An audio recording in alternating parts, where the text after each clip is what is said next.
Welcome, everybody. It's Mr. Reality, and I'm joined, luckily, with psychic medium Liz Cross. How are you today, Liz? I am doing well. Thank you. How are you? Are you nice and cool now?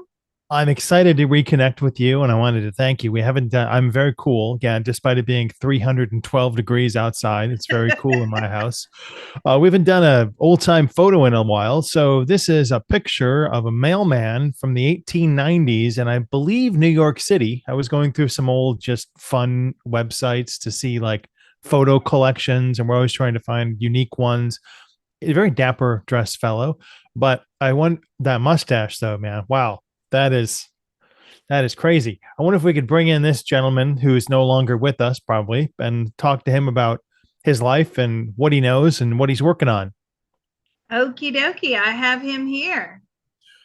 Sir, thank you, mailman. Thank you for joining us. How is he? How's he doing? He was a bit of a ladies' man in his time. Oh, was he now? Well, He was. delivering more than just the mail, you're telling me. Oh, yes. Special delivery. Yeah. Is he alive now or is he still up in heaven? Are you alive now? No, he's still in spirit world. Okay.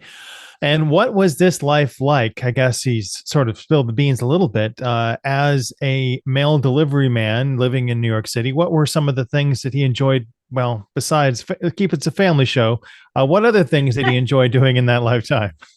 What did you enjoy doing in that? He loved to go to the beach. And I said, Where? Where did you go? They like to go to Connecticut. He liked to leave the city. Did you have he had a family. He had a Okay. family. He had a wife and kid. Did your wife know that you? No, she didn't know about all his special deliveries, right? I did not know this would lead this place so quickly, but yeah. Yeah. Uh, And he liked to go to the beach. He liked to, did you go out on Long Island? No. He is mostly around Connecticut area. He enjoyed it. Did you like living in New York City? Not really. It was a really rough time in his day in New York City. It was tough. so did he create different scenarios with we assume the ladies that he was friendly with? Did what did that do to his karmic life cycle by having frequent affairs with women on his mail route? As in MAIL, not Well, I MA. mean, we're in hookup culture now, and I always Yeah. wonder, what does that do with your life path? Do those people fall on it in different ways? And Okay. Let's ask. Did they fall on it in different ways? No. What was that like? What are these? Did you make contracts? Yes. And but see now he is going to be a female in the next lifetime, married to a chronic cheater, and his wife will be the male. What is it about this chronic cheating that you need to learn so you can stop this pattern? Because he's telling me it's extremely destructive to everyone involved. It's destructive to the family, it's destructive to himself, it's destructive to his wife, and it just causes so much hurt and pain. So what happened in that lifetime? She eventually she threw him out. Did you ever reconcile? Yes, they did. But under the sort of circumstances that he wasn't really allowed to go anywhere. And I'm saying, but what do you think about today's culture where we have all these phones and these apps and people are hooking up on the internet and things like that? And it's disgraceful, he said. His own personal thoughts, feelings, and opinions. It's disgraceful. It's now far too easy. is there a personification of karma when you get to the afterlife? Is there a personification of karma? Yes, absolutely. Your Is list is handed to you, and you now have to put that in for your next lifetime. so how many karmic impacts do you see? Did he see on that list for his next lifetime? Ooh. How many karmic impacts did you see? 600 or more. And so he won't get to that in the next life. This will take a few lifetimes and perpetuity to reconcile those?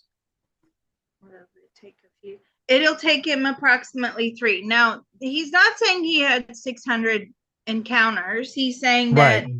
that altogether there was about 600. But what about the good karma that you put here on the earth plane? Delivering mail. Yeah, people like mail. Well, and most people like their mailmen or mail women or post person, right? I Well, mean, right. you could say hello if, especially in places like New I York. stop and say hello to my mail carrier. Yes. Yeah, they're nice, people. So, and plus you want to keep them nice and sweet, so they're not taking your bag of mail and burying it in But their backyard, right? Or those setting it positive on karmic fire. happenings, what were those? So, what about the positive karma? What happened with that? That's automatically calculated in, and that's by frequency. So, are you saying to us that positive karma means it raises a frequency? Yes, absolutely. It raises your vibrational level, it raises your frequency. So, when you are programming things into your next lifetime, that frequency is already raised because of the good karma. Yes. Wow. Now, I did not know that. There's a show on Netflix, The Good Life, and they calculate point total of whether you were good or bad in this life. Is there a point total when you get up there? Or do they say, well, here, you're a high point earner in regards to karma? Is it a point total? Your high point? No, when they just automatically bump you up to a particular frequency level. You are automatically like absorbed into that higher level, and that's through not just this particular lifetime that he's had, but he's always. I'm saying, how can you always say? Because he just said to me, I'm always, mindful of karma. And I'm like, yeah, but not when it came down to cheating. And he said, well, it was just too easy back then. That's just what people did. And I'm like, but people still do that now. Are they creating bad karma by having like affairs? Absolutely. Absolutely. They will have to feel the ramifications and the consequences of those affairs. Maybe not even in this lifetime, but maybe in the next lifetime. But he's telling me that his level of, messing around was like on a self-destructive level. So the optimum thing to do would be to resolve why you are engaging in such self-destructive behavior, and that it's okay to destroy the lives around you, is what he's saying. Is it better to make that realization while you're down here on the earth plane and then come to grips with it, like have some resolution to it? Do you get better points if you can fix it in this lifetime? Do you get better points if you resolve this in this, like, yes, the more you can resolve on the earth plane, the less bad karma you take with you. But I'm saying, okay, let me ask this question, because who keeps track of karma? Like, Yeah. who knows it? Like, who knows that you've done this or you've done that? Is it inside of you? No, it's not inside the soul. It is a system that is located outside of the soul. So, how do they keep tabs on who gets it? It's all about energy exchange. It really is. Just like a But family feud, big board. yeah, is it like is it like a big board with a score on it? I mean, you can liken it to that. So, are you saying that? I mean, I don't even know what to ask here. So, how do they know? It's just in the universal writing. It's just known. It's a known thing. So, even if you do something bad, you have a bad intention within your soul, within your subconscious, even though in the conscious mind, it looks like to the other person that your intentions are good. They don't understand the agenda behind whatever it is the person is doing. The universe knows. You cannot hide from the universe, and the universe will get you back karmically. Why is it designed to karmically get you back? Is it to help you with balance, or is it because karma likes a good joke? Yeah, really. That's a good question. Why is it designed? Because it keeps you in check. It keeps you if you just were allowed to do whatever you wanted to do with no consequences, then people would be even more evil and horrible than what they already are. So let's ask this question. In the spirit world, even though you don't have a body, you're not on the earth plane, is there such thing as calculating karma up there? No. So up there, it's null and void, right? It doesn't matter. So even if you're being friendly to one another. Are people generally friendly up there? Oh, extremely so, he says. Extremely. It's so full of love and joy. Is anyone a jackass up there? Like, do you Is run that, into? yeah, let's ask. Is anybody like horrible up there? No. It's So, what makes those people horrible down here if there's a lighter, more jovial atmosphere up in heaven? What's the weight that what creates that? what's the weight that creates the horribleness like here on the earth plane? It's trauma. It's the weight of trauma that makes people absolutely despicable here. Did you ever create, apart from the cheating, did you ever create other trauma? Yes, of course he did. He was a bit of a drinker too, by the way. All right. Well, who enjoy a good drink Well, you got to get your or five mustache wet with or something. six. Yeah. What Well, does they he would miss most? often, so he says they would often, sorry, they would often, like, after work, it was a thing. They would go to the bar, they would sing, they would drink, that's what people did in those days. They didn't come home to television. Radio really wasn't a thing to, it wasn't like broadcast, national broadcast radio or anything like that. So he's saying, that's how you kill the time. You kill time with your friends in the evening. But what about your wife and your family? Didn't you? No, no, that he would normally go home when they were in bed. Ah, that's good. Yeah, their kids are annoying. What does he miss Oh, most yes. about the Earth plane? Sometimes they're annoying. Sorry, what does he miss most about the earth plane? Yeah. What do you miss most about the earth plane? A good cigar and a beer. He missed the sense of taste. He really enjoyed like a fine whiskey. He misses being able to taste, being able to chew, being able to have fun times around a dinner table or around food. You and I should start our own whiskey company. We should use this guy as our brand manager. And then we could say that it's whiskey from the afterlife to make you forget about your problems. Um, how many lifetimes has the mailman had before? Well, we're pictured here as the mailman. 300 human lifetimes he's had, but he doesn't really seem to be going anywhere with his life lessons. It's not like fast track ascension like some people do. A lot of people, they think by creating really difficult circumstances, they can fast track their ascension. The problem with that is most people, when they're here on the earth plane, their lifetime is far too difficult and they end up getting trapped in loads of traumas, and they can never learn the life lessons. But they're hopeful, they're ambitious, and then they end up creating much more than what they can handle here on the earth plane. If we wanted to look at the Earth population of humans as a whole, what I guess I first want to ask him if he might know this question.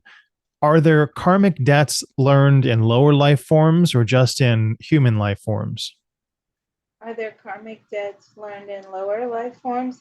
As long as you're a soul in a body on the earth plane, doesn't matter what that body is, whether it's an insect, a fly, a fish, a bird, a reptile, as long or tree, as long as you have a soul in the body, he's telling me that is where the debt is created. Does the debt reset when you switch to a new life form or a new species, or is it cumulatively since you began incarnating in any insect or blade of grass? Does the debt reset? Does the debt reset when you just swap bodies? No, you will always carry that debt with you from one lifetime to the next. So, is the final lifetime on the earth plane, is it that we've managed to resolve all of our karmic debt? Mostly. He says mostly it is about resolving the karmic debt. And the other question I wanted to ask, on the Earth plane, we have roughly 7.5, 8 billion people. I don't know what we're at now. Of those people, the Earth humans, what percentage of them are burdened by karmic debt? Are there any that are like free of karmic debt, completely incarnated now? Is there anybody that is completely free of karmic debt incarnated on the earth plane now? No, because if you didn't have karmic debt, there would be no reason to come down to the earth plane. But I'm saying, but I'm sure there's people that are here with minimal. Yes, there are, but they are very, very small in number. Is this their last lifetime? Yes, it mostly is their last lifetime. But these people that are in their last lifetime, they're kind of, when I see them, they're cut off from most other people. They've taken vows of silence, vows of poverty. They've taken, vows to abstain from sex. They eat very, very minimally. It's a very, very spiritual lifetime existence on the earth plane with minimal interaction with others. All right. Well, I wanted to thank him for his help. And I guess now we know why Mr. Rogers' mailman was named Mr. McFeely, because it was a joke inside of a joke. But I wanted to thank him for his insight in this life lesson that we're all trying to learn down here. Yeah. Are you going to catch your husband cheating on you in your future lifetime? Many, many, many times. Is this something that you think you'll be able to resolve in the next lifetime, the both of you? We hope to. See, they hope to. That is, highly traumatic, right? And Yeah, this is it's already something they do. tainted. Yeah, it's like something they do. Okay, this lifetime you cheat on me, next lifetime I cheat on you, right? It's not good. And Let's I'm saying, balance it all out. You how murder are you? me, I'll murder you. It seems like I don't know, it's a strange karmic wheel. Is it like a karmic wheel? Does everybody have their own balance sheet? Yes, they do.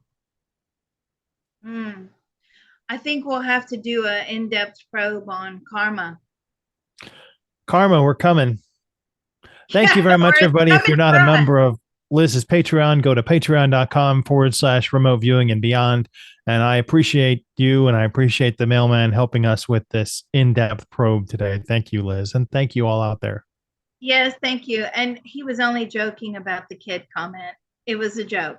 All right. I We'll was stop this. joking. Yes. Don't take it personally. Yeah, well, they will. They always do. They a lot of people have had a sense of humor bypass. All right.